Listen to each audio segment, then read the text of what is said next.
tes. Halo, halo.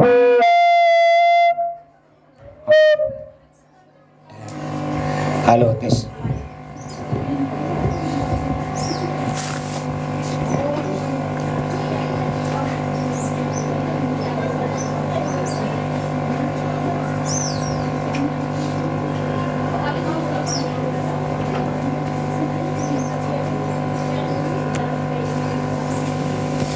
Assalamualaikum warahmatullahi wabarakatuh.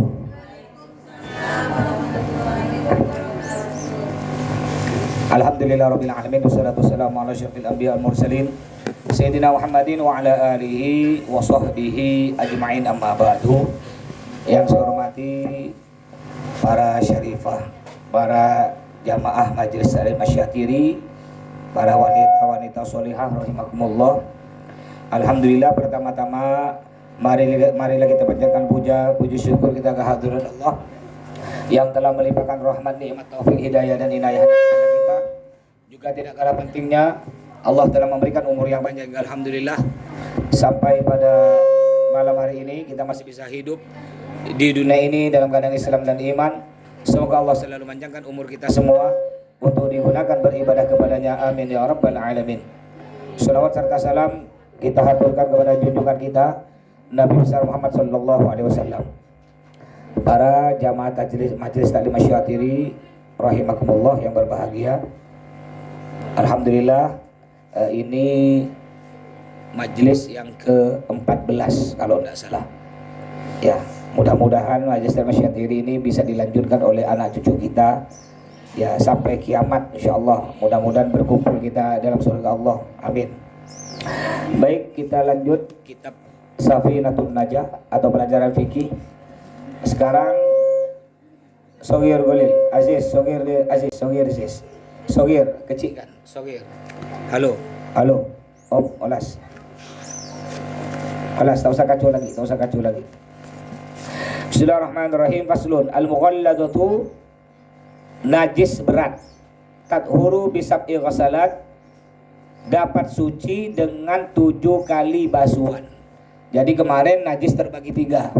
Ada najis berat, terus yang kedua masih ingat najis ringan, yang ketiga najis sedang. Sekarang akan kita bahas najis berat. Najis berat itu yaitu najisnya anjing dan babi dan anak keturunannya. Najis berat dapat suci dengan 7 kali basuhan. Ba'da izalati 'ainiha ihdahunna biturabin. Dengan setelah menghilangkan bendanya, najisnya. 7 kali basuhan ini salah satunya memakai tanah. Jadi contoh ini. Umpama ini surban ya, rida, selendang. Di ujung sini kena lior anjing. Tidak perlu kita basuh semua, tidak perlu. Cukup yang di bagian sini aja. Caranya kita ngambil tanah dulu, tanah dibasahkan dulu beri air atau ini dibasahkan dulu. Basahkan 1 kali, udah dihitung 1. Lalu kita ngambil tanah diginikan. Beri pakai tanah biasa, tanah di pinggir jalan, pokok intinya tanah lah. Tanah merah, tanah hitam, diginikan pakai tanah. Dihitung 2. Kan? Jadi 7 kali. 1 pakai tanah, 6 pakai air. Jadi ini udah dihitung 2. Tanahnya 1, airnya tadi kan udah pertama dihitung 1. Berarti sisa berapa kali lagi airnya? Sisa 5. Kan pertama disiram lo biar basah. Lalu ngambil tanah kita basuh begini pakai tanah. Lalu tinggal kita siram lagi 5 kali. Ya berarti kan tadi yang 1 tambah 5 6, tambah tanah 1 berarti 7. Tangan kita jangan lupa. Tangan kita ini nyentuh, najis tangan kita. Tapi tangan kita kan udah ada tanah, dihitung 1, tinggal siram pakai air. Tuh 2, 3, 4, 5, 6. Ya. Kalau enak di parit kan airnya 2 kula lebih banyak, atau yang rumahnya di pinggir sungai. Kayak orang Tanjung tuh rumahnya kan ada yang di pinggir sungai. Tanah kita beri tanah atau ini beri tanah, tinggal jalankan di air. 1, 2, 3, 4, 5, 6. Dah selesai. Tangan kita begitu sampai 6 kali. Jadi dulu ada penelitian. Ini ada 2 piring. Yang sebelah sini diberi air liur anjing. sebelah kanan, yang sebelah kiri juga diberi. Yang ini, yang sebelah kanan disucikan sesuai ajaran Nabi Muhammad, ajaran ya, pakai tanah dan pakai air 6 kali.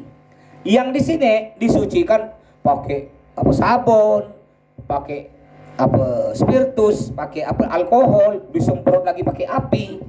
Setelah itu dilihat pakai mikroskop. Ketika dilihat pakai mikroskop, yang pakai tanah 1 kali, 6 kali pakai air, dilihat enggak ada kumannya, satu pun enggak ada.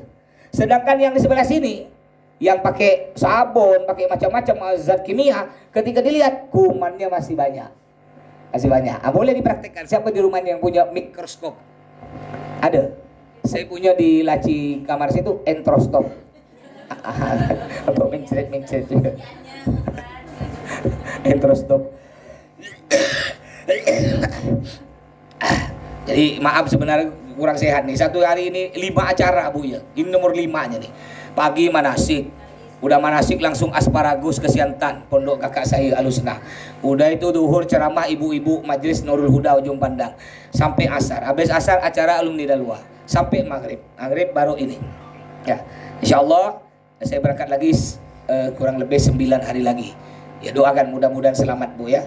Nah, mudah-mudahan semuanya oleh Allah disampaikan ke Mekah. Terus wal mukhaffafatu, najis ringan. Tathuru bi rasyil ma'i 'alaiha ma'al ghalabah wa izalati 'ainiha.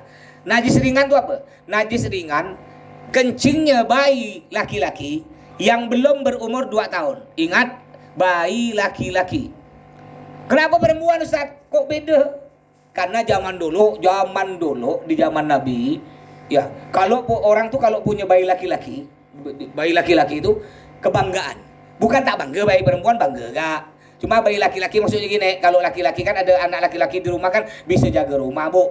Ada apa-apa kan bisa jaga rumah. Doakan saya mudah-mudahan punya anak laki-laki ya. Insyaallah yang kelima anak laki-laki. Nah itu baru 4 dia sehari ini itu Bu, janji ke saya 12 Bu. Apa kata dia? Memang aku kucing kata Bu. Ya. Jadi bayi laki-laki kebanggaan. Kalau bayi perempuan gimana? Harus bangga ibu yang tak punya anak laki-laki atau punya anak laki-laki juga punya anak perempuan. Nabi bilang begini, orang yang punya anak perempuan dua itu Allah anak yang perempuan 2 ini anak perempuan 2 akan jadi benteng bagi orang tuanya dari api neraka. Lalu sahabat bertanya, kalau 3 Nabi, apa age 3? Nanya lagi sahabat, kalau 4 apa age 4?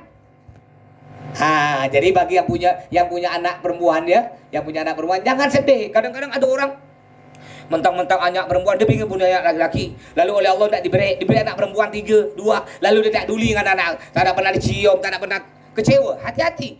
Kalau kecewa ke siapa? Ke siapa berarti? Kecewa kepada Allah. Yang beri anak siapa? Bersyukur. Ada orang pingin punya anak sampai berobat sana sini tidak punya anak. Ini diberi anak oleh Allah masih kurang karena belum puas, atau punya anak laki-laki semua 4 pingin anak perempuan, udah mau anak laki-laki anak perempuan, bersyukur kepada Allah.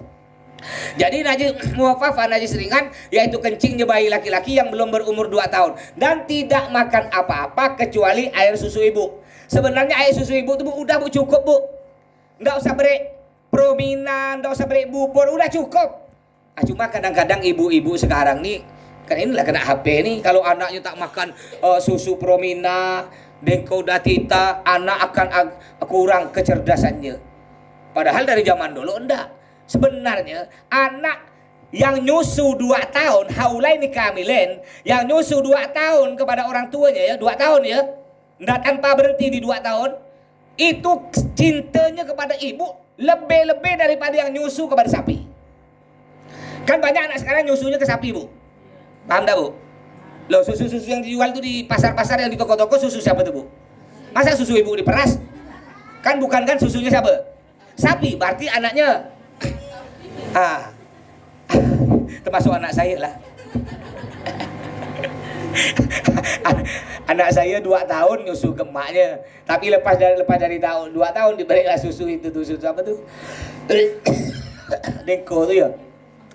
Jadi bayi yang laki-laki umurnya belum 2 tahun tidak makan apa-apa kecuali air susu ibu. Ketika dia kencing, Beraknya ndak ya, yang dihitung hanya kencing. Itu kencingnya najis muhaffafah. Najis ringan. Cara nyucikannya dihilangkan dulu kencingnya. Ambil tisu, ini mama kencing ya, Bu. Anggaplah kencing di sini. Ini gampang nih, karpet nih. Ini karpet nih. Ngambil tisu dulu. Lap-lap ya biasa. Dah selesai lap-lap, hilang dah, kencingnya udah kering. Tinggal ibu ngambil air, ya basuh dulu tangannya nih. Tangan ibu kan najis. Basuh dulu, tinggal ambil air. Tinggal diperciki, Bu. Diperciki, jumlah air yang diperciki lebih banyak daripada jumlah kencing ini. Jadi anggaplah kencingnya sekitar 3 sendok. Berarti airnya harus 4 sampai 5 sendok, lebih banyak. Nabi pernah ketika Nabi pangkukan cucunya, Sayyidina Hasan, Sayyidina Husain. Masya Allah, Nabi ini, Bu ya, dengan cucunya suka gurau, dengan anaknya suka gurau. Nabi itu tidak tegang. Nabi suka gurau. Sampai-sampai ada sahabat Nabi, namanya siapa? Tahu enggak nama sahabat Nabi yang suka gurau? Siapa namanya? Terkenal tuh. Nu'ai. Pernah dengar? Nu'aiman. Itu sahabat Nabi suka gurau.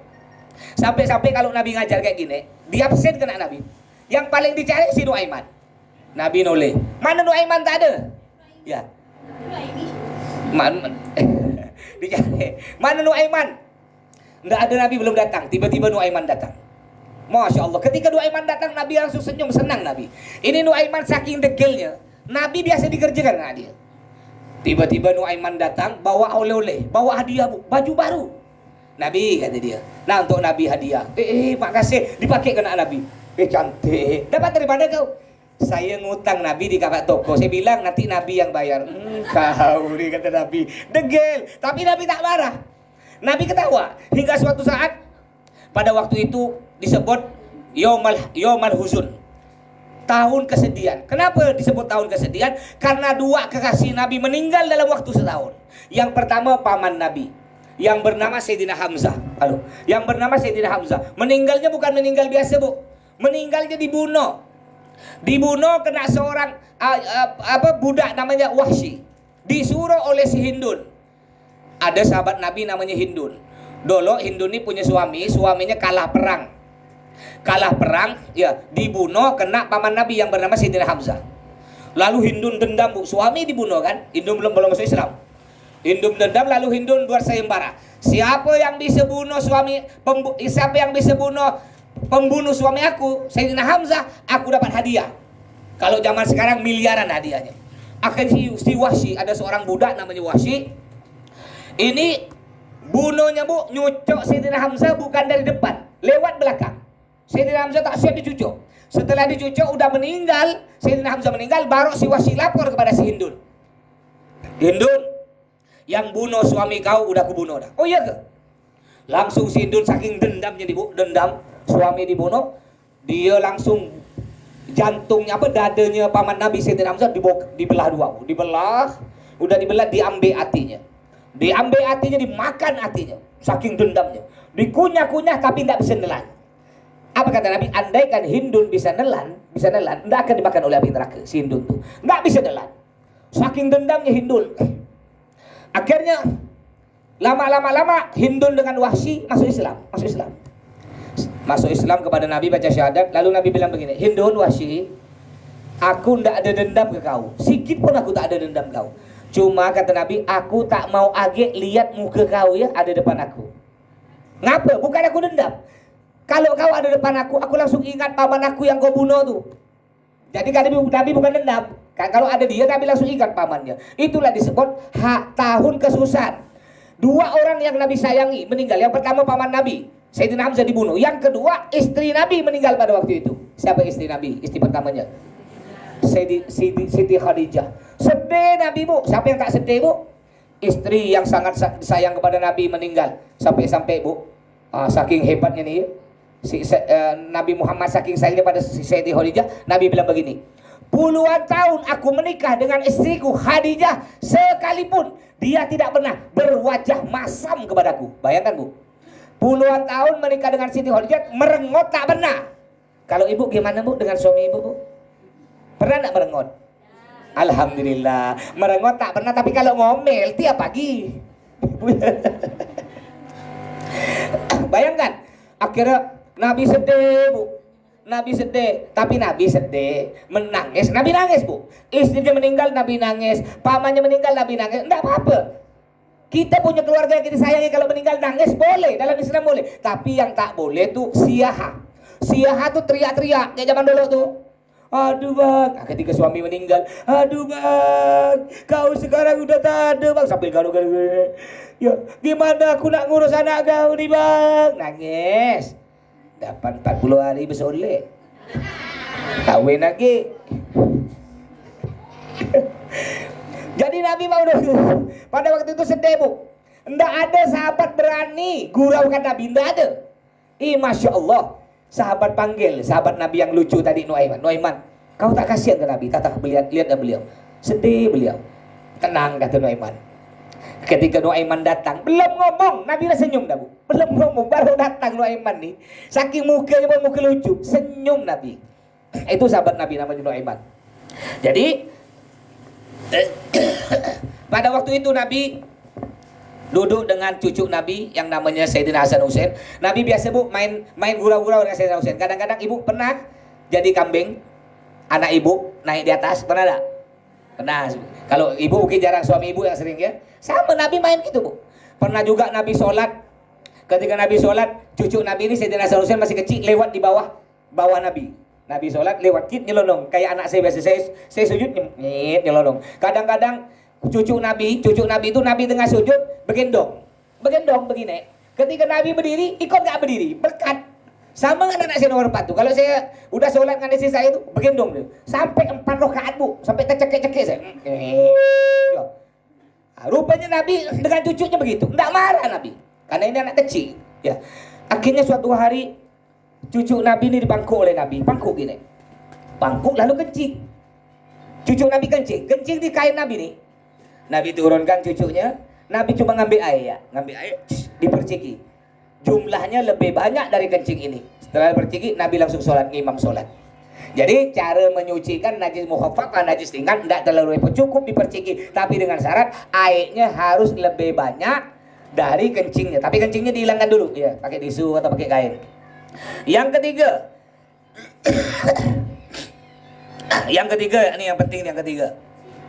Wal mutawassitatu, najis sedang. Ada ringan, ada berat, ada ringan. Yang ketiga, yang najis sedang. Apa itu najis sedang? Selain najis anjing babi, selain najis kencing bayi laki-laki yang belum berumur 2 tahun. Apa contohnya, Bu? Contoh najis sedang, apa contohnya? Tolong sebutkan. Bisa enggak? Kotoran tahi ayam. Tak usah kotoran lah, tahi ayam. Kalau kotoran ayam banyak, Bu. Badan ayam tuh kotor gak, Bu? Ya. Tahi ayam, apalagi? Tahi hewan aja, tahi hewan. Termasuk tahi kita, Bu. Jangan pula hewan disalahkan. Kita pun najis gak tahi kita? Kencing ibu sama, kencing saya sama. Apalagi selain tahi dengan kencing, apa? Yang najis sedang. Muntah, itu najis, Bu. Ketika ibu pakai mobil nih, ibu muntah, najis. Muntah, keluar. Kan biasa muntah tuh percik. Percikannya jatuh ke baju kita, bajunya najis. Kadang-kadang di mobil, percikannya kadang nggak siap pakai plastik, langsung ya muntah. Langsung kena ke kursi mobilnya najis. Mulutnya nih, Bu, najis. Ini bagian luarnya najis. Jadi caranya kita sucikan, Bu. Sucikan bagian luar, lalu kita kumur-kumur.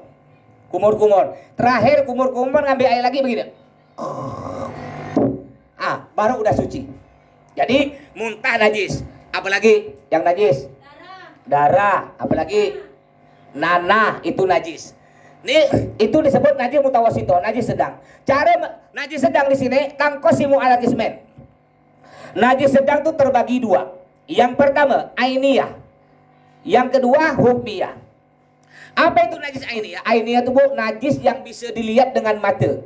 Bahasa Arabnya mata itu ainun. Anak saya nomor 4 namanya Mahda Ainun Barokah, diberi nama oleh Habib Segaf Baharun. Mahda artinya petunjuk, ainun mata, barokah yang penuh berkah, dipanggil mazaya. Terus ainiyah tuh najis ainiyah tuh najis yang bisa dilihat dengan mata. Allati laha ainun warihun wa ta'mun fala budda min izalati launiha warihiha wa ta'miha. Najis Najis ainiyah yang bisa dilihat dengan mata, ada warnanya, ada rasanya, ada baunya. Bisa dilihat dengan mata. Bau, warna, rasa. Caranya bagaimana? Harus hilang tiga-tiga sifat nih, Bu. Yang paling enak rumah zaman dulu. Zaman dulu kan rumahnya pakai papan. Itu enak tuh. Anak kita kencing di situ tuh, Bu. Tinggal kita ngambil air, siram ya. Masuk ke papan, suci dah. Itu najis ainiyah. Berak pun gitu. Nah, yang payah nih sekarang jarang rumah papan. Kebanyakan rumahnya udah semen. Atau anak kita berak atau kencing di karpet. Kalau di pinggir enak, di pinggir tuh. Nyucikannya pinggir. Ini di tengah-tengah. Gimana, Bu? Karpet di tengah-tengah. Besok lebaran. Masa kita nak laundry?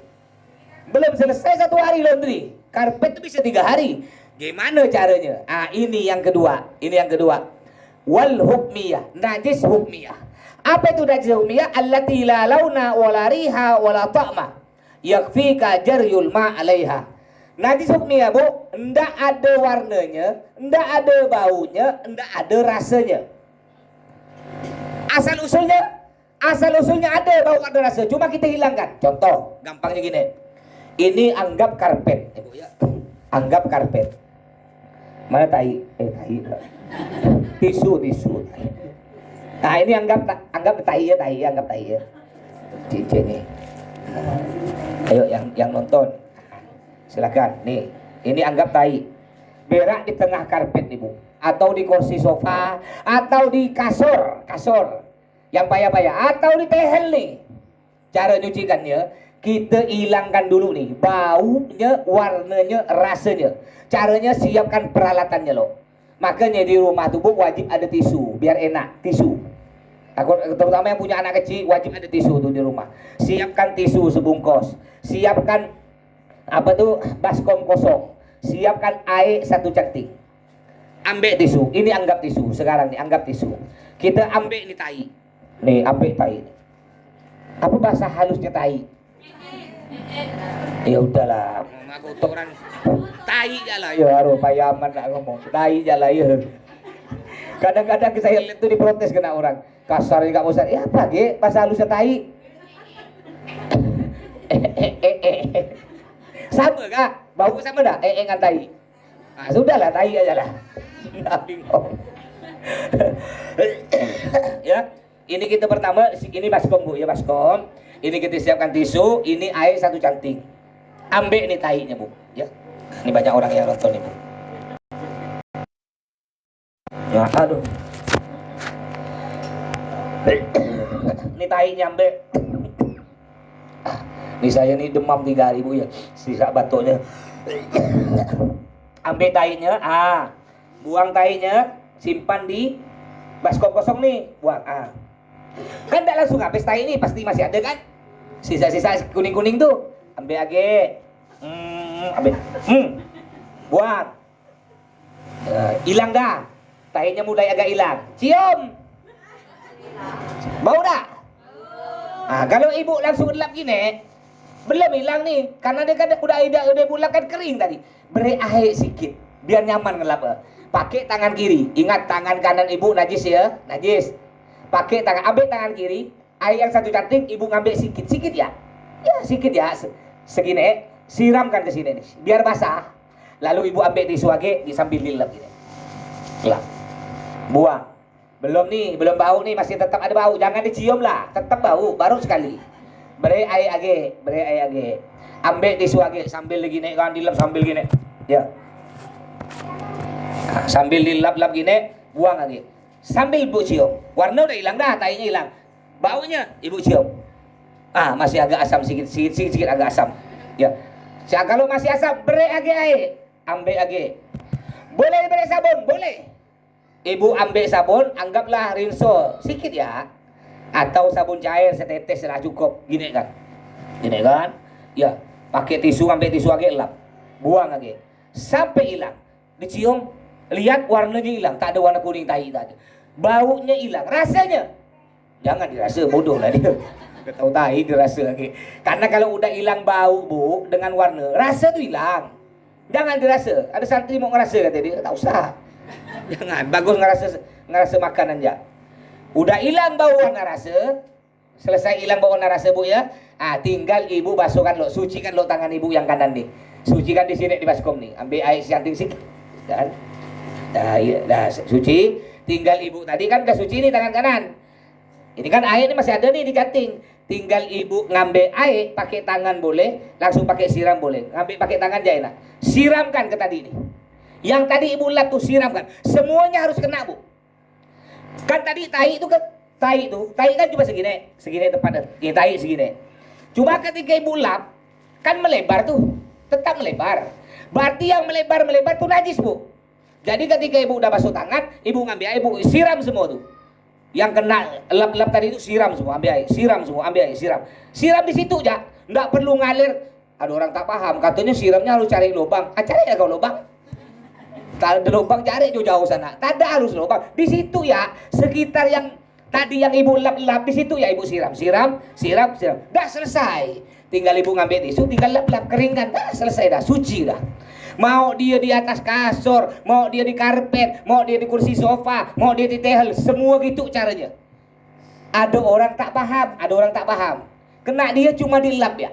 Ada, dilap, hilang bau warna rasa, ditinggal. Nggak disiram pakai air, ini tetap najis. Jadi ketika hilang bau warna rasa, makanya disebut dalam kitab ini, di dalam kitab Safinatun Najah, ya mana tadi?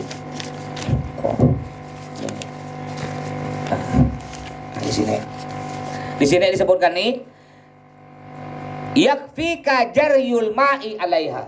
Cukup bagimu mengalirkan air di atasnya. Jadi bukan cuma dihilangkan bau warna rasa, setelah hilang bau warna rasa, wajib disiramkan air. Disiramkan air, Bu ya, jangan salah. Saya pernah dulu ada warga dekat-dekat pondok nih, anaknya kencing, lama lah dulu. Dia mengepel, dipel ya, dipel. Saya ngelihat, saya tak bisa Bu kalau ngelihat sesuatu yang salah, saya tuh langsung spontan. Kakak, tak boleh kak. Ya, gimana mas? Salah itu najis rumah. Saya dari dulu gitu mas, astagfirullah dari dulu gitu. Ya, tapi tak ikut pengajian deh Bu. Kalau yang ikut pengajian Jumat sore, insya Allah aman. Ya, akhirnya saya ajarkanlah pelan-pelan, Jadi jangan salah lagi ya. Kalau dulu ibu gimana nyucikan najis umiyah? Udah hilang bau warna rasa, disiram enggak pakai air? Kada. Itu dia. Di sini udah jelas nih. Ya, jaryul ma, ngalirkan air Bu ya.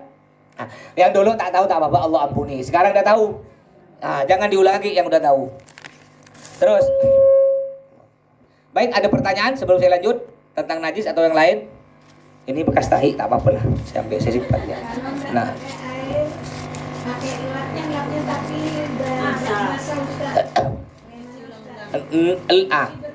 anggaplah sekarang udah hilang bau warna rasa, lalu ngambil serbet kaya, serbet dibasahkan, lalu dilap-lap, tetap ndak bisa.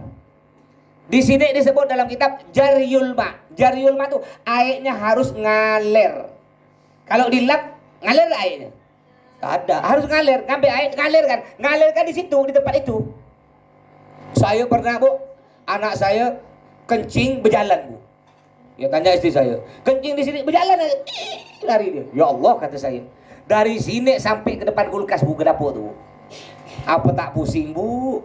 Ya, langsunglah saya jadikan najis umiyah. Najis umiyah itu nghabiskan 2 butir tisu. Ya, wajib kita sucikan gitu. Kalau tak sucikan najis rumah. Ya. Jadi kak yang dulu pakai lap-lap, biasakan dilap-lap itu tidak boleh. Silakan dilap sampai hilang bau warna rasa. Setelah dilap wajib ngalirkan air. Ngambil pakai tangan ya. Siram gini. Sebanyak apa air dilap tadi? Sebanyak tadi yang kita lap tuh. Asalnya kan tainya segini. Cuma kan ketika kita lap kan melebar dia. Itu wajib tuh najis semua. Yang melebar itu najis semua. Ya paham ya? Baik, ada pertanyaan lagi? Silakan Bu Munada. Ayat apa aja yang bisa bilangin najis? Apa Kak Murni? Ayat apa aja yang bisa bilangin najis? Oh, nanti ada babnya kalau tidak salah sini. Air apa saja yang bisa mensucikan, yang bisa menghilangkan najis? Di antaranya air hujan, air parit, air sungai, apalagi air kolam, air laut, apalagi air embun. Air embun cucikan. Kalau kita kumpulkan air embun dapat banyak sember bisa. Kumpulkan paling tidak lama 2 tahun lah paling itu kumpul. Tapi cucikan. Tapi kalau air kelapa enggak. Air kopi, Coca-Cola enggak. Air kelapa itu suci, boleh diminum, tapi tak bisa mensucikan. Enggak bisa untuk wudhu, enggak bisa menghilangkan najis. Sedangkan air kolam, air ledeng itu bisa suci, bisa diminum dan bisa untuk mensucikan. Cuma air ledeng sini bisa diminum enggak? Tak bisa. Kalau di Mekah air ledengnya bisa diminum. Jadi air WC itu air WC langsung kita minum, enggak apa-apa di Mekah. Ya. Ada Bu Munada, silakan. Kan sekarang kalau orang bersihkan suka pakai tisu basah ya Ustaz. Bersihkannya itu pakai tisu basah habisnya. Oh, anggaplah karpet ya, bagaimana hukumnya bersihkannya pakai tisu basah. Di karpet ada tai, mama ya, lalu ngambil tisu basah. Enggak apa-apa boleh, tapi ingat, ketika kita pakai tisu basah, udah hilang bau, warnanya, rasanya hilang, belum selesai. Harus apa tadi? Jaryul ma, ngalirkan air. Ya, setelah kita lap-lap pakai tisu basah Bu ya, kan asalnya tainya segini. Ketika kita lap kan melebar tuh najisnya tuh. Setelah hilang bau, warna, rasa, kita basuh tangan kita, tinggal ngambil air, gini kan, ngalirkan, udah selesai. Kalau cuma dilap, enggak dingalirkan air, enggak sah. Tetap itu najis, sampai kiamat pun tetap najis. Dulu saya enggak tahu Mas, enggak apa. Allah ngampuni orang yang tak tahu. Sekarang udah tahu. Jangan diulang lagi. Dan mereka tahu karena anak ajarkan Bu. Hal-hal sepele diajarkan nih. Bukan apa. Ada orang disiksa di kuburan karena enggak tahu nyucikan najis Bu. Ketika Nabi jalan kan, saya pernah cerita kalau ketika Nabi jalan di kuburan stop. Nabi stop lalu ngambil pelepah kurma, cincin kalau kita ngambil daun-daun lah, pohon-pohon, Nabi tancapkan. Sahabat nanya, ngapa Nabi tancapkan? Ya, orang kuburan nih disiksa. Disiksa untuk meringankan siksa dia, ngambillah daun. Karena selama daun itu masih warna hijau, daun tersebut berdoa untuk orang kuburan. Apa doanya? Ya Allah, ampuni dosa dia, ampuni dosa dia, ampuni dosa dia. Sampai daun itu kering Bu. Sampai daunnya kering. Pandan demi ibu kalau ziarah ke makam orang tua kan, bawa pandan, bawa bunga, selama masih segar berdoa. Ketika udah kering stop. Makanya orang-orang biasa nanam lah pandan di kuburan biar berdoa terus, maksudnya gitu ya. Lalu sahabat nanya ke Nabi, ngapa dia disiksa di kubur? Gara-gara dia kalau kencing tak tuntas, kencing tak bersih, termasuk juga apa? Najis enggak tahu cara nyucikan najis. Termasuk juga najis mutawasithah Bu, darah-darah Bu. Biasa ibu kan, ibu-ibu sehari-hari ini kan masak ikan. Ibu biasa nyembelih, motong ikan Bu kan, ikan tongkol, ikan kembung. Lalu ibu basuh, disimpan di baskom Bu, di baskom. Ibu beri air. Warna apa nanti air itu? Merah, darah tuh. Itu najis Bu ya. Najis. Jangan ibu langsung ambil kembung langsung digoreng. Najis kualinya. Caranya gimana Bu? Nah, caranya ibu buang airnya. Ibu boleh siapkan baskom kosong. Ibu basuh satu-satu masukkan. Atau panggil yang gampang lagi ada yang berlubang-lubang tuh? Apa namanya? Tirisan. Ya, itulah dia, ragak-ragak berlubang-lubang. Itu lebih enak lagi. Gimana Mas? Saya udah kadang-kadang ayam. Kita udah bersih nih Bu. Udah bersih, kita darah-darahnya dibuang. Lalu ibu simpan di bak. Simpan maksud ibu, ini udah mulai habis baterainya. Ini pakai casan nih. Maksud ibu tuh nanti mau dimasak 2 jam lagi. Coba ibu biarkan. Ada apanya nanti itu? Padahal udah kita suci kan? Gimana hukumnya? Enggak apa-apa itu, langsung ya goreng, enggak apa-apa. Kan udah kita sucikan. Yang enggak boleh kalau belum kita buang-buang darahnya tuh Bu. Itu enggak boleh itu. Baik, ada lagi? Masuk daging sapi gitu. Sama daging, pokok semua lah yang ngandung darah-darah, termasuk daging sapi. Kalau digiling langsung nggak dicuci itu? Enggak boleh, najis Bu.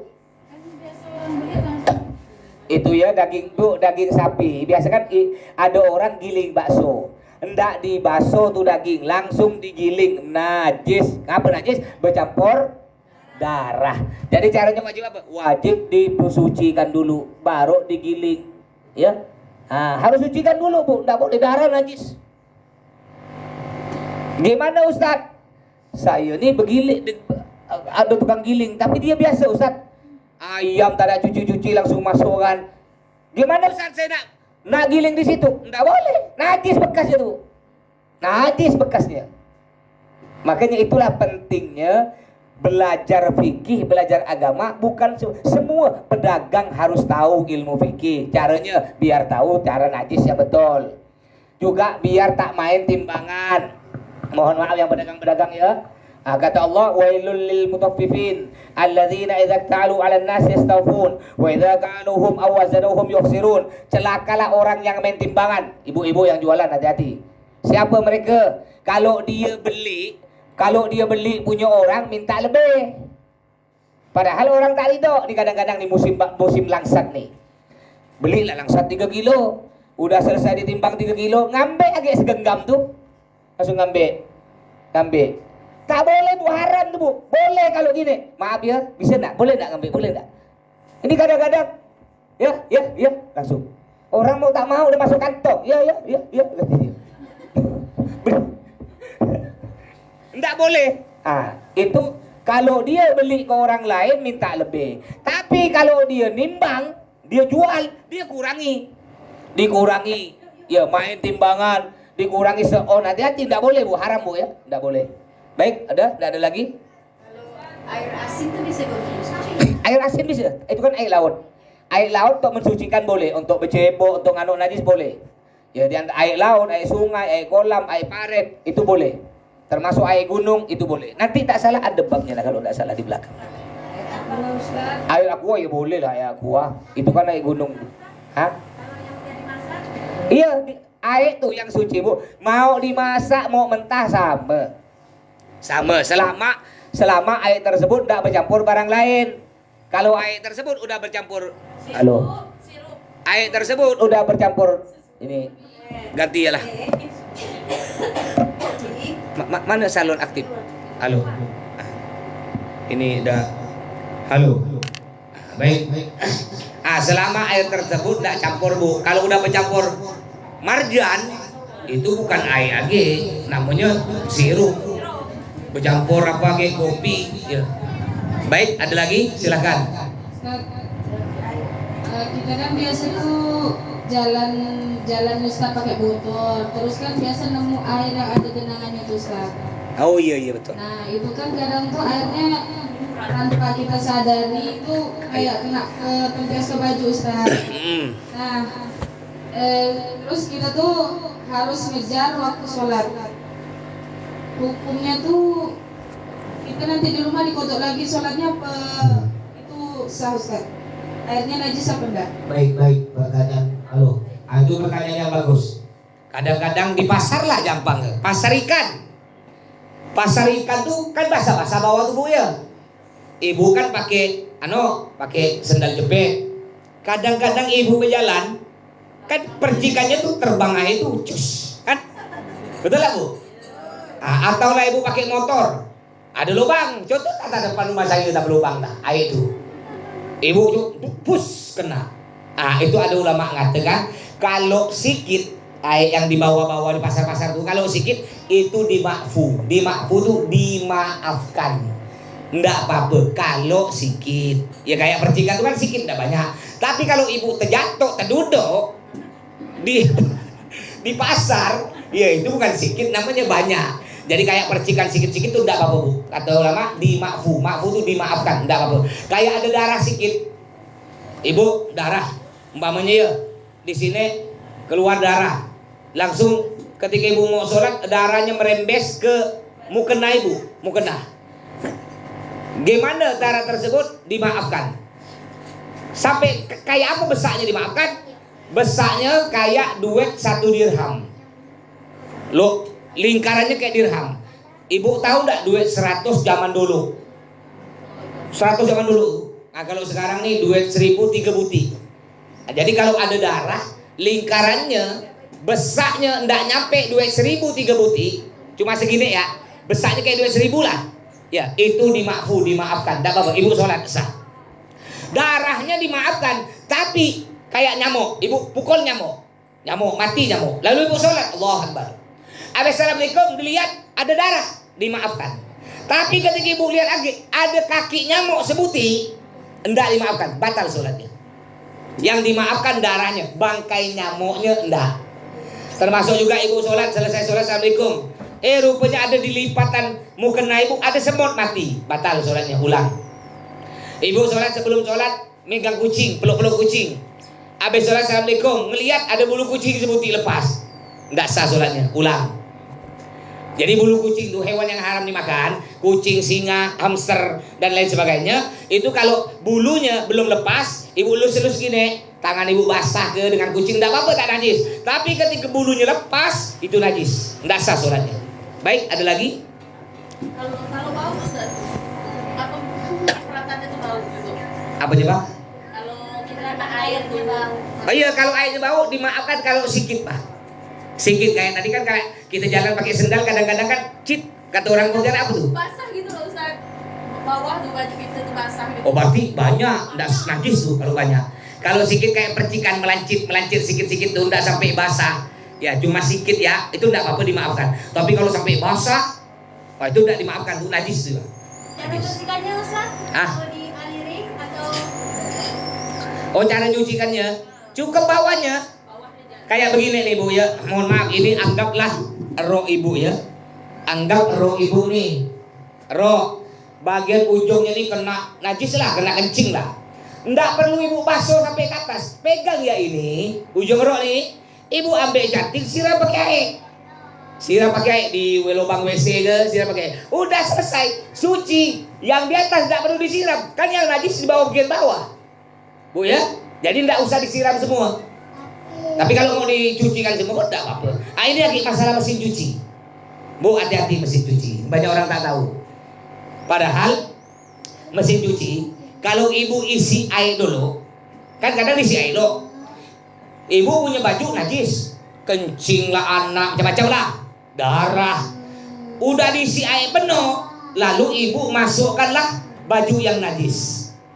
Lalu ibu blender, semua baju tuh najis. Yang tak najis gimana? Yang tak najis, ibu masukkan dulu bajunya dimasukkan dulu, baru ibu masukkan air. Jadi artinya air datang ke najis. Kalau tadi kan bukan. Air dulu, najis datang ke air, itu jadi najis. Tapi ketika ibu nyimpan lo baju udah simpan lo, baru ibu ngidupkan airnya, berarti air datang ke najis. Ketika ibu udah gulung, ibu dibuka tuh, udah tak apa-apa suci tuh Bu, ya. Jadi caranya tahu enggak caranya? Bukan air dulu baru masuk najis, tapi barangnya dulu baru siram air. Jangan salah Bu ya. Jangan salah. Nah, ini banyak orang tak tahu. Ya terutama yang punya laundry itu. Ada laundry yang punya usaha laundry ya. Jangan sampai salah, najis. Baik, ada enggak ada? Kita lanjut dulu. Kita lanjut pelajaran tasawuf biar dapat walaupun sedikit-sedikit dapat 2 kitab. Ini masalah ini Al-Kabair ya, kitab Al-Kabair. Dosa-dosa besar. Dosa besar selanjutnya bismillahirrahmanirrahim.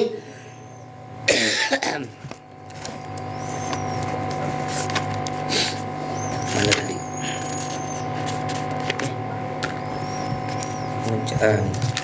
Bismillahirrahmanirrahim. As-sariqah. Dosa besar selanjutnya yaitu as-sariqah, mencuri, ngutil, panjang tangan. Makanya saya ibu santri ini membetul kata orang tua zaman dulu, kata ulama-ulama zaman dulu. Ini santri ya. Bahasa-bahasa orang ulama zaman dulu, bahasa kiai-kiai Madura zaman dulu. Kalau di pondok curi jarum, balik curi jeren. Jaran tuh kuda, Bu. Kalau di pondok berani curi jarum, balik curi kuda. Maksudnya gini, di pondok berani curi barang kecil, balik jadi paling besar. Saya perhatikan santri-santri, Bu, santri-santri saya ini. Pelanggaran dia keluar tak izin, ngerokok, atau surat-suratan, punya HP itu masih banyak yang bisa berhenti. Maksudnya bisa tidak ngulang lagi. Tapi yang nyuri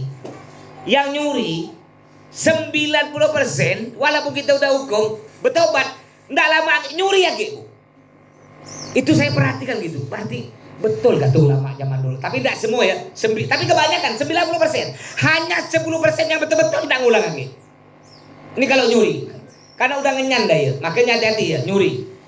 Allah berfirman dalam Al-Quran, a'udzubillahi minasyaitonir rajim, wasariqu wasariqatu faqta'u aydiyahuma jazaa'an bima kasaba nakalan minallah wallahu azizun hakim. Wasariqu, maling laki-laki, wasariqatu, dan maling perempuan. Di sini disebut maling laki-laki, maling perempuan. Kalau maling di bencong, gimana tuh? Sebenarnya bencong tuh laki-laki. Oh, cuma gaya dia ya, gaya perempuan, gaya ya, sebenarnya laki-laki.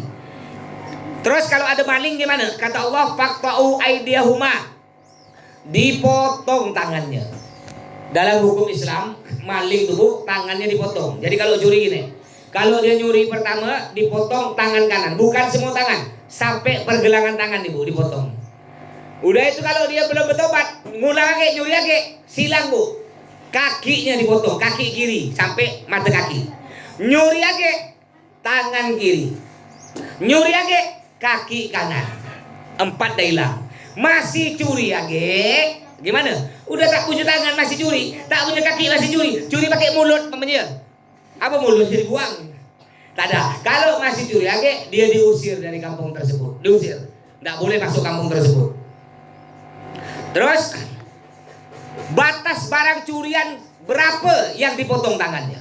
Tidak semua nyuri bu dipotong tangan bu, ada batasnya.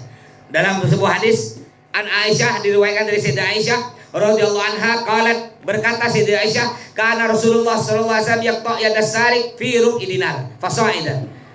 Nabi Muhammad pernah memotong tangan orang yang mencuri. Sampai batas berapa barang yang dicuri harganya? Rub'a dinar, 1/4 dinar. Jadi zaman dulu, di zaman Nabi itu mata duit ada 2. Ada dinar, ada dirham. Dinar itu duit yang terbuat dari emas, kepingan emas bulat begini. Itu kalau zaman dulu kepingan emas tipis bu. Kalau mau dibeli, dia mau belanja, boleh dipotong tuh duit, dibelah 4, bayar 1/4 ya. Ini 1 dinar beratnya kurang lebih 4,25 gram. Anggaplah 4 gram. Berarti kalau 4 gram 1/4-nya berapa berarti? 1 gram. Jadi kalau orang curi barang atau duit ya, atau barang senilai 1 gram emas, baru dipotong tangannya. Tapi kalau nyurinya tidak nyampe 1 gram emas, tidak dipotong tangannya, cukup di sanksi lain. Sekarang emas yang 24 karat berapa harganya? Kira-kira lah 2 juta lebih. Ibu di rumah rata-rata punya berapa gram? Oh, enggak ada. Bersyukurlah istri saya, dia punya emas 67 kilo. Betul? Mas Toto. Bersyukur dia. Kaya. Pokok paling kaya lah dia. 67 kilo emas tuh.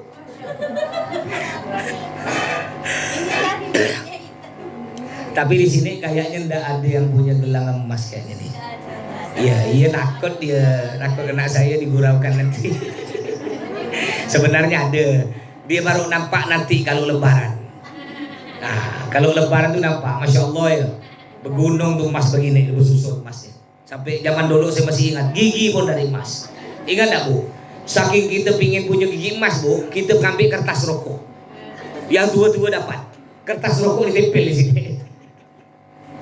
Kalau yang muda-muda tak kenal, tak tahu dia.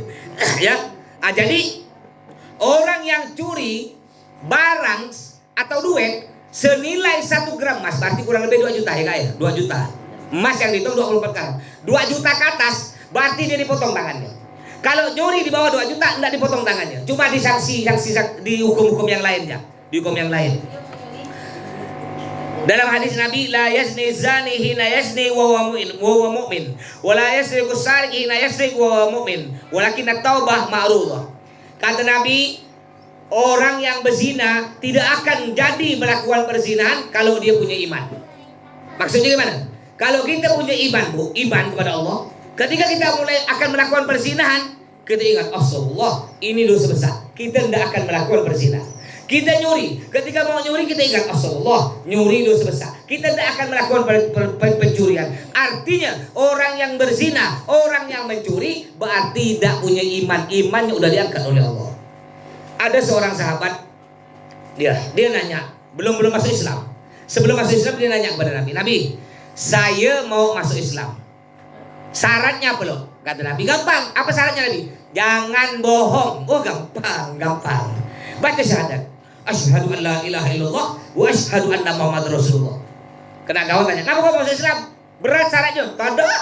Gampang kata Nabi, syaratnya satu ya. Tak usah bohong. Kecil kata dia.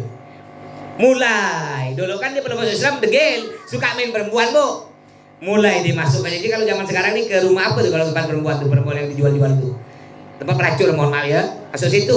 Ketika dia masuk, bu masuk. Mulai nak melakukan dia ingat. Nanti Nabi nanya nih, kau masih main perempuan dah? Aku tak boleh bohong. Aduh payah. Tak jadi, keluar dia tak jadi. Pergi diskotek, cek zaman sekarang. Mulai beli bir. Nak buka nak minum, ingat lagi. Nabi pasti nanya, kau masih mabuk dah? Kata Nabi tak boleh bohong. Aduh, tak boleh aku. Pergi tempat judi, gitu gak? Ujung-ujung balik ke Nabi. Kata Nabi, gimana? Gampang gak syarat aku? Kaya sih gampang tapi payah Nabi. Tadi kau ke mana tadi? Saya pergi ke diskotik Nabi. Ketika saya nak minum saya ingat. Pasti Nabi nanya. Sedangkan saya tak boleh bohong. Kata Nabi. Jadi bohong tak boleh. Tapi ada bohong boleh bu. Ada bohong diperbolehkan. Di antaranya bohong untuk menyenangkan suami. Atau suami bohong untuk menyenangkan istri. Contoh, ibu punya suami jelek hitam sekali bu. Hitam, banyak jerawat lagi. Lalu suami ibu nanya, Dek, abang ganteng tak? Ibu jawab, Bang, bulan purnama tuh bang, kalah terang daripada muka bang. Bangga dia tuh. Nggak apa-apa boleh. Ketika suami ibu nanya, gimana bang? Suami ibu suka olahraga. Gimana? Ada perubahan tak badan abang? Masya Allah bang, bos saat badan abang tambah kekar, badan kurus kering. Nggak apa-apa. Untuk menyenangkan suami boleh. Suami ibu kentut, bau, bau bangkai itu kentut. Dia nanya, maaf tak sengaja. Wangi bang, bau durian. Padahal ibu muntah 2 kali dah. Jadi bohong boleh untuk menyenangkan suami. Begitu pula bohong untuk menyenangkan istri. Boleh bohong. Ada beberapa bohong yang diperbolehkan. Terus ini batuk-batuk terus nih. La'anallah, Nabi bersabda, la'anallahu sarik alladhi yasrik al-baydah fatuqta yaduh wa yasrik al-habal fatuqta yaduh. Allah melaknat orang yang mencuri telur. Yang nyuri telur. Fatuqta yaduh, dipotong tangan. Masa curi telur dipotong tangan, berapa harga telur tuh? Berapa harga telur? Telur 2.000. Ngapa pula Nabi bilang Allah melaknat orang yang curi telur dipotong tangannya? Pintar. Disebutkan di bawah ada penjelasan. Telur dari besi. Telur hias tuh bu. Kan telur hias kalau yang mahal itu kan cantik sampai berjuta-juta. Itu dipotong tangannya. Bahkan kata Nabi, wa yasrik al-habal fatuqta yaduh. Ada orang curi benang, dipotong nggak tangannya? Kalau benangnya terbuat dari apa? Sutra. Dari sutra mahal. Pertanyaannya, boleh nggak perempuan pakai sutra? Boleh. Boleh. Perempuan pakai sutra boleh. Mau dijadikan apapun boleh. Yang tak boleh laki-laki. Bu, ibu jangan belikan suami ibu sarung dari sutra, nggak boleh. Yang nggak boleh kalau sutranya 100% haram. Yang boleh kalau lebih banyak campurannya. Umpamanya sutranya 45%, campurannya 55%, itu boleh. Tapi kalau lebih banyak sutranya enggak boleh. Karena apa? Sutra tuh pakaian cocok perempuan karena halus lembut. Perempuan tuh identik dengan halus lembut. Laki-laki kan identik dengan kasar. Kalau laki-laki pakai sutra, berarti laki-laki lecak-lecak, tulang lunak. Sekarang banyak sarungnya dari sutra. Boleh, yang penting lebih banyak campurannya. Itu lebih banyak apanya biasanya? Sutranya. Kalau lebih banyak sutranya enggak boleh. Ibu sebagai istri kadang-kadang ini kan yang beli itu kan istri. Kayak saya bu tidak bisa saya beli apa-apa bu. Karena sampai saya ceramah tuh, masya Allah tuh. Saya ceramah kena istri saya tuh, tak boleh ngambil baju sendiri. Dia yang nyetel-nyetelkan bu. Warnanya harus sama. Baju biru, sarung biru. Harus sama. Saya tanya, ngapa mah? Biar kelihatan ganteng. Bahaya. Iya. Bahaya nanti kalau saya ganteng kan. Ketawa dia ya. Iya, dari gerak dia tuh harus rapi, harus rapi. Sampai karena kalau saya belanja, saya ini Bu sebenarnya orangnya suka warna yang norak-norak. Baju kuning, saya suka baju kuning, sarung merah, songkok hijau. Itu cantik, berdiri di simpang 4. Gantikan polisi. Saya suka norak-noraknya. Istri saya tak suka yang kalem-kalem kata dia. Ya enggak apa-apa lah, akhirnya dia yang belikan. Makanya ibu yang belikan punya suami, nanti ibu jangan lihat dulu, tanya ke warung tuh, ke toko tuh. Maaf, ini sarung ini sutra, iya. Campurannya berapa persen? Oh, campurannya 60%, sutranya 40%. Beli enggak apa-apa boleh. Tapi kalau campurannya sutranya lebih banyak, enggak boleh, haram. Terus Wan Aisyah, diriwayatkan dari Sayyidah Aisyah galat, beliau berkata, kanat Mahzumiyah. Ada seorang perempuan namanya Mahzumiyah. Mahzumiyah. Sekarang nih Bu, kalau nama Bu ya, nama banyak orang kalau nama-nama Arab tuh tak suka. Dia suka nama-nama yang keren-keren tuh, Desir Anasari, Puspitasari, Novitasari. Kalau nama siapa nama kau? Maisaro. Nama kampung. Siapa nama kau? Tijah. Itu kedua itu Tijah kata dia. Padahal sebenarnya cantik Tijah tuh, nama aslinya Khadijah. Kena Madura diubah, oh Tijah kata dia. Dia ulu-ulu nih. Dulu di zaman Nabi ada seorang sahabat perempuan namanya Mahzumiyah. Tastairul mata wataj haduh. Dia minjam barang ke tetangga, minjam barang, ceceknya minjam anola, minjam emas mamanya Bu, atau minjam apa yang mahal. Tapi dia tak ngaku. Ketika kena tetangga tanya, mana kau minjam? Kalau zaman sekarang biasa yang sering minjam barang apa yang sering pinjam tangga tuh? Yang biasa untuk alat-alat tuh ya, kalau ada acara tuh ya. Oleh apa alat tuh ya, kalau ada acara tuh ya. Oleh apa kalau ada acara kawin kompor, ya minjam. Tapi ini Mahzumi ya, perempuan ini tak ngaku. Ketika ditanya kena tetangga, kau kan minjam barang aku? Mana ada? Lalu tetangga lapor kepada Nabi. Fa'aron Nabi bikot iyadiha. Nabi panggil si Mahzumiyah. Kata tetangga, kau ada minjam ini. Kalau di total kurang lebih tadi dah, harga 1 gram emas 2 juta lebih lah. Dia bilang, tak ada Nabi. Benar kau tak ngaku. Tak ada Nabi. Dipotong tangannya kena Nabi. Potong tangannya. Setelah dipotong tangannya, ini sama dengan maling, tak ngaku nih. Setelah dipotong tangannya, fata ahluha Usama bin Zaid fakallamu fiha. Oh, tak terima. Datang keluarganya, pergi kepada Nabi. Nabi, ngapa pula kakak saya dipotong tangan? Kata keluarga. Apa kata Nabi? Fakallaman Nabi, faqallahu Nabi, ya Usama, la araka tashfa fi haddin min hududillah ta'ala. Usama, ngapa kau bela kakak kau? Ini saksi mata udah banyak. Kakak kau ngatakan minjam barang tangga ini. Cuma kakak kau tak mau ngaku, tak mau balikkan. Itu sama dengan maling. Ngapa pula kau bela-bela? Ini perintah Allah, kalau orang maling curi potong tangannya. Ngapa kau masih nak bela-bela, kata Nabi. Lalu sumaqaman Nabi, lalu Nabi berkata, berdiri khatiban. Nabi marah Bu, Nabi marah. Lalu Nabi ceramah begini. Faqal, Nabi berkata, innama ahlaka man kana qablakum innahum idza sarika fihi musyarid taraku. Banyak orang celaka, kata Nabi. Kalau yang curi itu anak pejabat, dibiarkan. Contoh zaman sekarang nih. Kalau koruptor Bu, lihat koruptor. Tahu koruptor enggak Bu? Apa koruptor tuh? Tikus-tikus yang berdasi kan dia. Coba lihat koruptor tuh. Dia curi, kemarin ada viral 271 triliun. Dihukum berapa tahun tuh tak salah? 12 tahun ya. Koruptor Bu, yang curi duit rakyat bertriliun miliar. Ada enggak koruptor ditangkap langsung ditombok-tombok? Ada enggak? Tak ada, dimuliakan. Sila duduk Pak. Coba maling ayam, maling ngegas, maling mangga, bonyok nak? Bonyok. Ini Nabi dah bilang di sini Nabi ya. Kata Nabi, kalau yang curi orang mulia, anak pejabat, ditinggalkan, dihukum paling sebentar, dimuliakan malah. Tapi wa idza sarika fihi mudhaif qata'u. Tapi kalau yang curi orang miskin, kau pukul, kau pelasak. Ini hati-hati ya. Ya, yang jadi hakim, yang jadi jaksa, hati-hati, berat tanggung jawab di hadapan Allah. Wan Abdurrahman, diriwayatkan dari Abdurrahman terakhir Bu ya. Qal sa'alana Fadhala ibn Ubaid. Suatu hari kata Abdurrahman, datang kepada saya Fadalah bin Ubaid bertanya, "Anta'liki al-syarik fi unuki aminas sunnah." Jadi di zaman Nabi itu Bu ya, disebutkan di sini. Atan Nabi sallallahu alaihi wasallam annan Nabi sallallahu alaihi wasallam.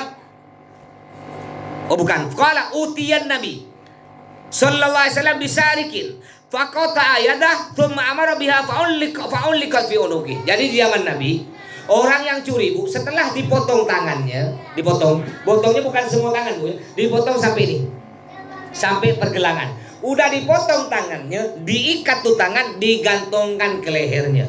Untuk apa? Untuk contoh bagi orang-orang lain biar tak nyuri. Maka di zaman Nabi jarang ada pencuri Bu. Setahun paling ada satu ya, kalau ada. Ngapa? Karena takut dipotong tangan. Coba andaikan di sini ya. Yang curi, yang korupsi diumumkan di media massa, diumumkan. Besok hari Ahad, hari Minggu pagi sila yang nak nonton.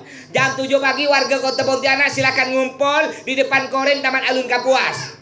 Ada pejabat ini dikorupsi 1 miliar. Mau dipotong tangannya silakan. Yang mau nonton atau kalau tak ada live nonton di rumah boleh.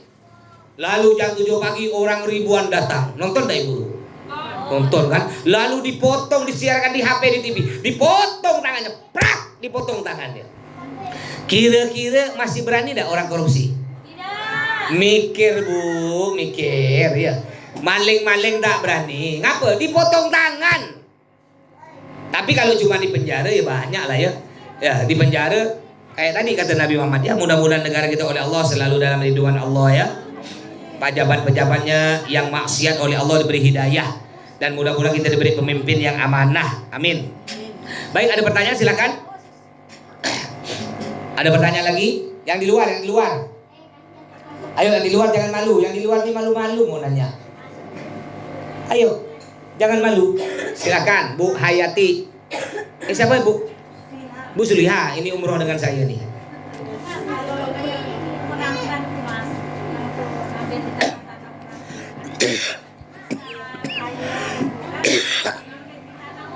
Bagus. Apa hukum meramban? Tahu meramban tak Bu? Kalau orang kota tak tahu. Meramban ni begini Bu. Dia kampung saya tahu, walaupun saya tinggal di kota saya tahu. Dia ni meramban biasa dia masuk ke kebun-kebun orang. Dia ngambil daun ubi yang muda-muda. Alasannya tak ada gak dia ambil kena tuan rumah. Halal bah. Itu meramban pertama. Ngambil pisang-pisang. Itu gimana hukumnya? Haram. Ndak boleh. Caranya gimana biar halal? Ibu harus minta ridho yang punya tanah tuh. Ibu datang ke rumahnya. Assalamualaikum Pak. Saya boleh ndak Pak meramban? Ngambil kebun Bapak meramban. Oh boleh Bu, tak apa-apa Bu. Boleh. Tapi kalau ibu ndak izin, tak boleh. Bu ya. Sedangkan rata-rata yang meramban izin ndak? Tak ada. Ngambil-ngambil itu ndak boleh, haram Bu. Makanya Bu. Yang paling bagus tuh kalau jadi maling yang jujur, Bu ya. Jadi maling yang jujur, punya akhlak. Jadi ketika ibu mau nyuri, ya, mau nyuri ke rumah orang, ibu pamit betul-betul, ketok pintu, tok, assalamualaikum, waalaikumsalam, dibuka kena Bu Haji kaya. Iya ada apa Bu? Bu Haji, saya izin ngapa? Saya mau curi Bu Haji. Izin betul-betul, ya. Habis ngambil barang, ibu cium tangan, makasih Bu Haji. Insya Allah dipangkung kena Bu Haji. Ya jadi ramban-ramban ndak boleh Bu ya, kecuali dengan izin. Izin boleh, kalau ndak izin tak boleh, haram. Kalau yang tanah liar Ustaz? Hah? Kalau tanah liar itu tanah kosong. Mana ada tanah liar zaman dulu Tumbuhan liar. Oh liar kalau di pinggir jalan Ustaz. Oh, tumbuhan liar kayak di pinggir jalan raya tuh. Kalau jalan raya punya pemerintah itu tak apa-apa tuh, wakaf punya umum tuh Bu. Tumbuhan liar kayak di jalan-jalan pemerintah tuh kan. Pemerintah kan milik kita bersama tuh. Punya umum, pemerintah. Termasuk kita kan pemerintah rakyat kan tuh. Kayak Mama anggaplah pemerintah. Tapi tak ada gak pemerintah tuh nanam pohon yang berbuah bisa dimakan. Ada di Ampera tuh. Saya kira buah apa tuh bulan-bulan pendala. Ampera tuh kalau jauh kayak apel tuh Bu. Jangan Ibu makan, mati Bu. Itu makanan hewan tuh. Ada kan, pernah ada lihat? Cantik buah tuh. Bikin kita beliau. Tapi tak ada orang ambil. Cobalah pemerintah tuh nanam langsat gitu ya. Melengkeng. Saya pun mau gak ya? Nah, kalau kayak punya pemerintah tuh, Bu, atau di kuburan. Kuburan kan tanah wakaf tuh. Ada pohon kelapa, enggak apa-apa ibu ngambil, tapi untuk dimakan ya, jual tak boleh. Di kuburan kan tanah umum tuh. Ada pohon kelapa, ada pohon pisang, tak apapun. Tapi kalau tanah milik pribadi, kayak tadi Beramban, Ramban itu kan tanah milik pribadi, enggak boleh, haram. Enggak boleh, Bu, haram. Siapa tadi mau nanya tadi? Oh, di hutan yang tanah umum. Kayaknya masih ada enggak sekarang tanah umum tak ada pemiliknya? Tak ada, Bu. Ya, kadang-kadang saya beli tanah di hutan nih, Bu. 3 tahun lalu saya beli di hutan, di buron hutan tuh. 2 hektar. Itu masih 30 juta. Di hutan. Apa lagi di tanah? Alhamdulillah saya baru beli lagi tanah setengah hektar dua kan, Bu. Baru beli tanah setengah hektar di belakang rumah mertua saya. Insya Allah mau saya bangun Al Jihad 2. Nah, tanahnya udah lunas, udah beli tanah ya. Tinggal bangunnya, Bu. Jangan cuma amin amin, Bu. Amin amin amin. Tapi bangunnya nanti rencana masih lama mungkin 3 tahun atau 4 tahun akan datang lah ya. Nah, nanti yang mau nyumbang silakan. Mau nyumbang semen, sesak ke paku sebuti jadilah. Yang penting ikhlas. Ada lagi silakan mau tanya? Enggak ada? Ya kalau enggak ada sampai di sini doakan saya insya Allah hari Rabu depan berangkat lagi bawa 60 jamaah. Saya balik ke Pontianak 29 Desember, istirahat 20 hari, berangkat lagi, bawa insya Allah 80 jamaah. Doakan mudah-mudahan saya selamat dengan rombongan sampai balik Pontianak jadi umur mabrurah. Saya doakan mudah-mudahan semua Majelis Taklim Asy-Syatiri keluarga besarnya oleh Allah disampaikan ke Mekah semuanya. Nanti insya Allah saya buatkan video, saya doakan. Seperti biasa saya doakan depan makam Nabi, saya doakan depan Ka'bah khusus Majelis Asy-Syatiri, nanti saya share di grup ya, diposting Bu, simpan di medsosnya Bu. Baik sampai di sini. Kurang lebihnya mohon maaf, kita doa bismillahirrahmanirrahim alhamdulillahirabbil alamin. Allahumma shalli ala sayyidina Muhammad wa ala ali sayyidina Muhammad. Allahumma inna nas'aluka salamatan fid din wa afiyatan fil jasad wa ziyadatan fil ilm wa barakatan fil rizqi wa tawbatan qabla al maut wa rahmatan indal maut wa maghfiratan ba'dal maut. Allahumma hunna lana fi sakaratil maut wa najatan minan nari wa afiyatan hisab. Allahumma ighfir lana wa liwalidina, Allahumma sayyibana, Allahumma salli arzaqana, Allahumma qdi hajatina, Allahumma tawil a'marna, Allahumma shfi mardana. Allahumma ballighna Makkah lil haji wal umrah wa ballighna Madinah lil ziyarah mirara marad daiman. Rabbana hab lana min azwajina wa dhurriyyatina qurrata a'yun waj'alna lil muttaqina imama. Rabbana atina fid dunya hasanah wa fil akhirati hasanah wa qina adzaban nar. Wa sallallahu alaihi sayyidina Muhammad wa ala alihi wa sahbihi bi fadli subhana rabbika rabbil izzati amma yasifun wa salamun alal mursalin walhamdulillahi rabbil alamin. Al-Fatihah. Iyyaka na'budu wa iyyaka nasta'in ihdinas siratal mustaqim siratal ladzina an'amta 'alaihim ghairil maghdubi 'alaihim waladdallin. Amin. Kurang lebihnya mohon maaf. Assalamualaikum warahmatullahi wabarakatuh.